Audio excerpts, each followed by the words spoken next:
How you doing, everybody? My name is Kurt Henry, and I'm talking to you from the Mortgage Center. I work together with Randy, and this is a weekly mortgage update just to let you know what's going on in the mortgage market.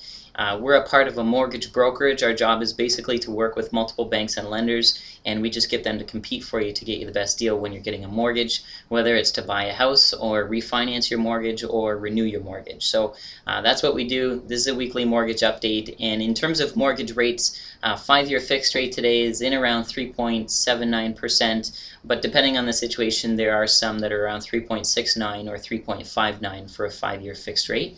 Variable is in around prime minus 0.75, which is 2.25%, or in that range.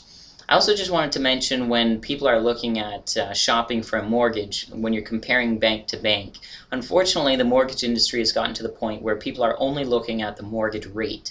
But in reality, there's so many more other things that are possibly more important than just the mortgage rate.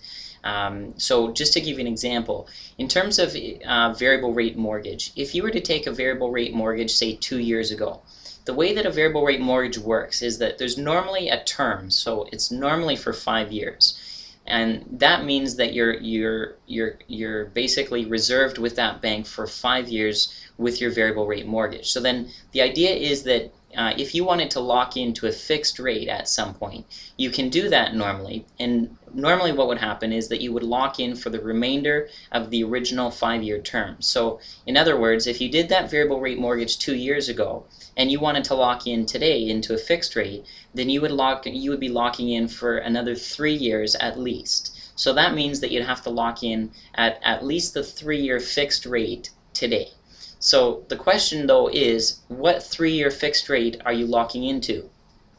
That's possibly the difference between thousands of dollars, because the 3-year posted fixed rate today, which is the posted rate, by the way, is the rate that the bank would like to give you if you don't negotiate with them. So a 3-year posted rate today is around 4.35%, whereas the best 3-year rate today is around 3.65%. So there's a huge difference between the posted rate and the best rate.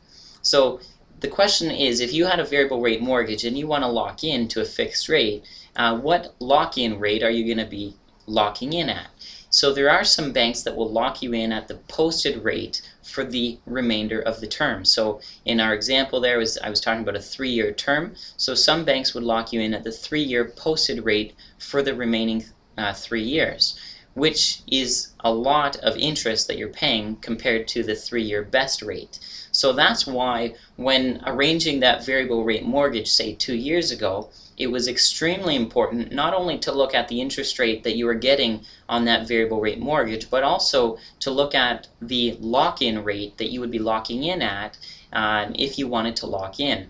But because you're not locking in at that time, say 2 years ago, a lot of people don't necessarily think about or understand the importance of actually asking those questions. So there are some banks that will actually guarantee that you do get the best rate if you want to lock in, but not all of them do that. So that is certainly a big thing to look at. So if you have any questions on that, the best way to get answers is to ask the person that sent you this video. And if you have any other questions, feel free to give us a call. The number at the office here is 905-436-8010. Thanks, and have a great day.